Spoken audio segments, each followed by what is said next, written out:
Hello students, Standard 6 English Grammar. Assignment 12 Kinds of Pronouns. Pronouns के types. First है read this sentence. Sentence को read करना है.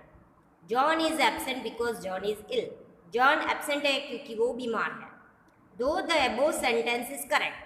ऊपर वाला sentence correct है. It looks rather clumsy. लेकिन वो थोड़ा सा डिफिकल्ट लगता है because of the repetition of the noun John. क्यों डिफिकल्ट लग रहा है? क्योंकि रिपीटेशन हो रहा है नाउन का, और नाउन यहाँ पे कौन है? John. It is better to avoid such repetition. ये बेटर होगा कि ऐसे जो रिपीटेशन है उसको हम अवॉइड करें. एंड से, और उसको ऐसे बोले, John is absent because he is ill. John absent है क्योंकि वो बीमार है. तो उसकी जगह पे, जॉन की जगह पे हम यहाँ पे हमने ही का यूज़ किया. The underline word he which is used for the proper noun. Underline word है ही, वो प्रॉपर नाउन के लिए यूज होता है, इसलिए John is called a pronoun. इसलिए जॉन को हम बोलेंगे pronoun. A word that is used instead of a noun is called a pronoun. Word जो नाउन की जगह पे यूज होगा उसको हम बोलेंगे pronoun. Read this sentence. Person, singular, plural. 3 type के पर्सन्स होते हैं, फर्स्ट, सेकेंड एंड थर्ड. वो भी इंग्लिश ग्रामर में सिर्फ, दूसरे किसी में नहीं. फर्स्ट पर्सन है सिंगुलर आई, और आई के साथ हमेशा एम का यूज होता है. तो इसके लिए यहाँ पे सेंटेंस है I am late.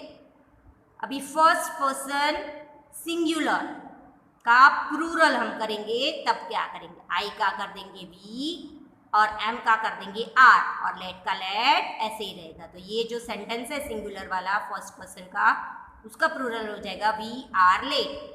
Second person singular है यू आर लेट, तो यू है सेकेंड पर्सन सिंगुलर, और उसके साथ वर्ब आया आर, फिर उसका प्लूरल हो जाएगा यू आर लेट. मतलब यू का यू ही रहेगा और आर का आर ही रहेगा, उसमें कुछ चेंज नहीं होगा. अभी ये थर्ड पर्सन सिंगुलर, तो उसमें 3 है, ही शी इट, और उसके साथ हमेशा इज आता है सिंगुलर में, और लेट का लेट ऐसे ही लिखा है. अभी उसका प्लूरल करेंगे तो दे आर लेट, मतलब ही शी इट का प्लूरल हो जाएगा दे, और इज का प्लूरल हो जाएगा are. I we you he she it and they are called personal pronouns. ये सभी जो है वो सभी क्या है? पर्सनल प्रोनाउंस है, as they stand for 3 different persons. तो वो 3 डिफरेंट पर्सन के लिए खड़े हैं. फर्स्ट है द पर्सन और person speaking, first person. Person और दूसरे पर्सन्स के बारे में बोलना, तो उसके लिए आई और वी का यूज होगा, वो भी फर्स्ट पर्सन से. सेकेंड द पर्सन और person spoken to second person you.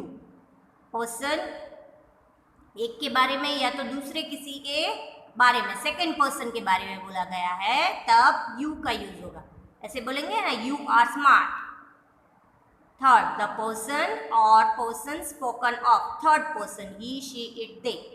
Person और थर्ड पर्सन के बारे में बोला गया है, तो उसके लिए ही शी इट का यूज और दे का यूज करेंगे. तो ही इज स्मार्ट, वो जो लड़का है वो स्मार्ट है, तो वो हो गया third person. Let's see number 2. Read this sentences. First है ही हिड हिमसेल्फ. तो हिड है वो सिंपल पास्ट फॉर्म है हाइड का, तो उसने अपने आप को छुपा दिया था. सेकेंड है सी ब्लेम्ड हरसेल्फ, वो खुद को अपने आप को कोस रही थी. The underlined words in the above sentences, which are the objects of the transitive verb, hid and blamed, are formed by adding self to the pronoun him and her. ये जो अंडरलाइन किए हुए वर्ड्स हैं ऊपर के sentence में, वो transitive verbs के ऑब्जेक्ट्स हैं. hid and blamed वो ट्रांजिटिव ऑब्जेक्ट्स हैं. आर फॉर्म्ड बाय एडिंग, वो उसका फॉर्म कैसे बनेगा? Adding self to the pronouns him and her. Him और हर के साथ सेल्फ को लगाया गया है, तो वो हो जाएगा हमारा रिफ्लेक्सिव प्रोनाउन। फिर से एक बार, the underline words in the above sentences which are the object of the transitive verb heed and blamed. ऊपर के सेंटेंस में जो अंडरलाइन किए हुए वर्ड्स हैं वो ऑब्जेक्ट्स हैं transitive verb heed and blamed के। आर फॉर्म्ड बाय एडिंग, उसको बनाया गया है क्या ऐड करके, self to the pronouns him and her. Him और हर को सेल्फ ऐड करके प्रोनाउन बनाया गया है, वो प्रोनाउन हो जाएगा रिफ्लेक्सिव प्रोनाउन। देखिए, when self is added to my, your, him, her, it. Self का यूज हम कब करेंगे, या तो सेल्फ ऐड कब करेंगे, किस किस के साथ, माय, योर, हिम, हर और इट के साथ। एंड सेल्स, ये प्रोनाउन प्लूरल है, selves is added to our, your and them. ये जो सेल्स प्लूरल है उसको हम ऐड करेंगे अवर, योर एंड देम के साथ। वी गेट रिफ्लेक्सिव प्रोनाउन, तो हमें रिफ्लेक्सिव प्रोनाउन मिलेगा। They show that the action done by the subjects reflects upon the subject itself. ये जो वर्ड्स है या तो ये जो प्रोनाउन है वो क्या दिखाता है हमें, एक्शन जो सब्जेक्ट के द्वारा हो गई है, और वो जो वर्ड्स है वो सब्जेक्ट के ऊपर अपना रिफ्लेक्शन डालते हैं, अपॉन द सब्जेक्ट इटसेल्फ, खुद सब्जेक्ट के ऊपर अपना रिफ्लेक्शन डालते हैं, इसीलिए वो हो जाएगा reflexive pronoun. The list of reflexive pronouns is given below. Reflexive pronoun का लिस्ट यहाँ पे दिया हुआ है। फर्स्ट पर्सन, उसका सिंगुलर हो जाएगा माई सेल्फ, उसका प्लूरल हो जाएगा our self. Second person your self and himself, उसका हो जाएगा your self. Third person her self it self, तो उसका हो जाएगा देम सेल्फ। और यहाँ पे मिस्टेक भी है, ये जो हिमसेल्फ है वो यहाँ पे आएगा, उसका हो जाएगा them self. Okay, number 3, read this sentences. First, he himself did it, उसने खुद ने ही ये किया है। Second, he did it himself, ये दोनों सेम ही है। The same pronouns are used for the sake of emphasis, same pronoun है वो यूज होता है इम्पोर्टेंस दिखाने के लिए। Such pronouns which are used for emphasize are called emphatic pronouns. ऐसे जो प्रोनाउंस है जो इम्पोर्टेंस दिखाने के लिए लिखे जाते हैं वो हो जाएंगे एम्फेथेटिक pronounce. The difference between a reflexive pronoun and empathetic pronoun is, अभी यहाँ पे डिफरेंस दिखा रहे हैं, एम्पैथेटिक प्रोनाउन और रिफ्लेक्सिव प्रोनाउन कैसे अलग अलग है, या तो कैसे पता चलेगा कि ये एम्पैथेटिक प्रोनाउन है और ये रिफ्लेक्सिव है। That we use a reflexive pronoun when an action turns back or reflect upon the subject. Reflexive pronoun किससे बोलेंगे, या तो वो उसको कैसे पहचानेंगे, जब एक्शन है वो टर्न बैक होगी सब्जेक्ट के ऊपर, या तो उसका रिफ्लेक्शन होगा सब्जेक्ट के ऊपर, तब वो रिफ्लेक्सिव प्रोनाउन बनेगा। And we use an empathetic pronoun when the person puts an emphasis on the subject. और एम्पैथेटिक प्रोनाउन का यूज कब करेंगे, या तो उसे कैसे पहचानेंगे, जब कोई पर्सन सब्जेक्ट के ऊपर अपनी इंपॉर्टेंस दिखाएगा, है ना, तब एम्पैथेटिक प्रोनाउन हो जाएगा वो सेंटेंस और word. A reflexive pronoun comes after verb. Reflexive pronoun है वो verb के बाद आता है। Where an empathetic pronoun comes after the subject or the end of the sentence. और जबकि empathetic pronoun है वो subject के बाद आता है, या तो sentence पूरा होता है तब लास्ट में आता है। ये देखिए, ये रहा और ये रहा। Fourth, we have already seen in the previous assignment, ये हमने नहीं देखा है बट यहाँ पे लिखा हुआ है इसलिए मैं आपको समझा रही। That the words what which whose can be used as interrogative adjective, ये जो वर्ड्स है व्हाट विच हुज, उसका यूज हम कर सकते हैं इंट्रोगेटिव एडजेक्टिव की तरीके से। When they are used immediately before noun, जब हम उसको इमीडिएटली नाउन के पहले यूज करेंगे। They can also used as interrogative pronouns, उसका हम interrogative as a interrogative pronoun भी यूज कर सकते हैं। For example, what do you want, अब क्या चाहते हो। Second, which of the girls won the prize, कौन सी गर्ल्स ने प्राइज जीता था। थर्ड, हुज दैट हाउस, वो जो पहला हाउस है वो किसका है। The underline words in the above sentences are all interrogative pronouns. ये जो वर्ड्स हैं वो सभी इंट्रोगेटिव प्रोनाउंस हैं. Study carefully the form of the personal pronouns in the subject position, object position and possessive form. इसमें singular plural, subject position में है I, you, he, she, it. अब प्लूरल में उसका हो जाएगा we, you, they. Object position में जब ये आएंगे तो आई का मी हो जाएगा, यू का यू हो जाएगा, ही का हिम हो जाएगा, सी का हर हो जाएगा और इट का इट हो जाएगा. जब उसका प्लूरल करेंगे तो वी का अस, यू का यू और दे का them.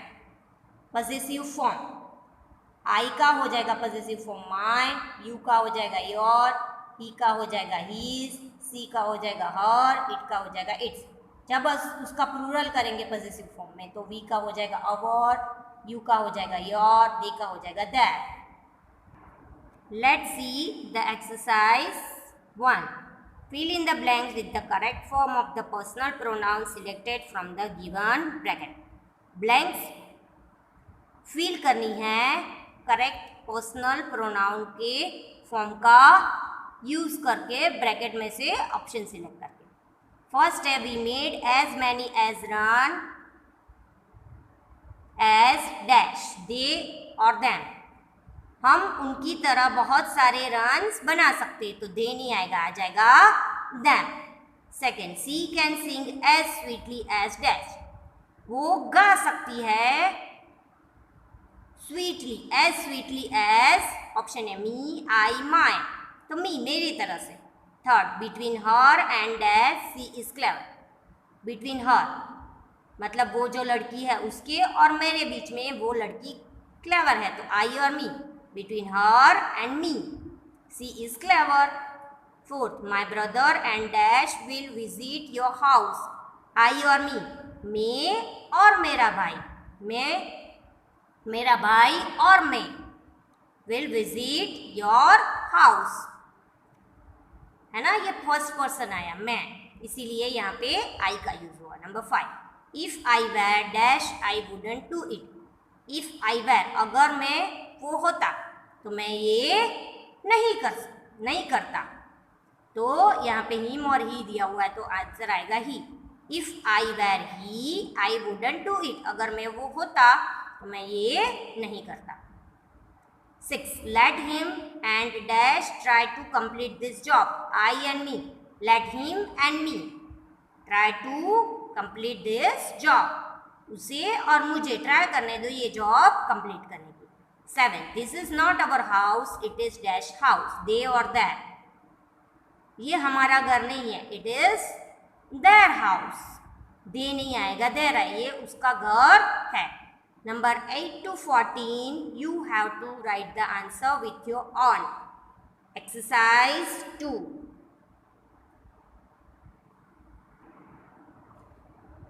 Say which pronouns are reflexive and which are empathetic. अभी यहाँ पे आपको बोलना है कि कौन सा प्रोनाउन रिफ्लेक्सिव है और कौन सा एम्पैथेटिक है. Group them under proper heads in the table given at the end of the sentence. Group बनाना है under proper head in the table given at the end of sets of the sentence. Last में एक table में आपको उसका set बनाना है कि कौन सा एम्पैथेटिक है और कौन सा रिफ्लेक्सिव है. Okay, the first one is done for you. पहला है वो आपके लिए दिया है.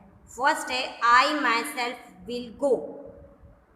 तो यहाँ पे माई सेल्फ है वो हो जाएगा एम्पैथेटिक प्रोनाउन. देखिए यहाँ पे एम्पैथेटिक प्रोनाउन में माई सेल्फ लिखा हुआ है. Number 2, the boy did himself. Boy ने खुद से ये किया तो हिमसेल्फ है वो हो जाएगा empathetic pronoun. Number 3, the boys cleaned the class themselves. यहाँ पे देमसेल्व्स है वो भी हो जाएगा एम्पैथेटिक प्रोनाउन. देखिए मैंने यहाँ पे थर्ड नंबर में एम्पैथेटिक प्रोनाउन में देमसेल्व्स लिखा हुआ है. Number 4, she herself wrote the paragraph for him. उसने पैराग्राफ लिखा है उसके लिए, मतलब एक लड़की ने पैराग्राफ लिखा है एक लड़के के लिए. तो हरसेल्फ एंड हिम, तो हिम हो जाएगा, देखिए हिम हो जाएगा रिफ्लेक्सिव प्रोनाउन और हरसेल्फ हो जाएगा एम्पैथेटिक प्रोनाउन. इसका मतलब क्या है कि हिम, हर, इट्स वो सब आ जाएंगे रिफ्लेक्सिव में, और सेल्फ वाले या तो सेल्स वाले हैं वो एम्पैथेटिक प्रोनाउन में आ जाएंगे. Okay, let's see number 5. We often deceive ourselves.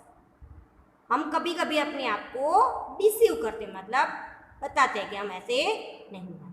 तो अवरसेल्व्स है वो हो जाएगा एम्पैथेटिक प्रोनाउन. नंबर 6.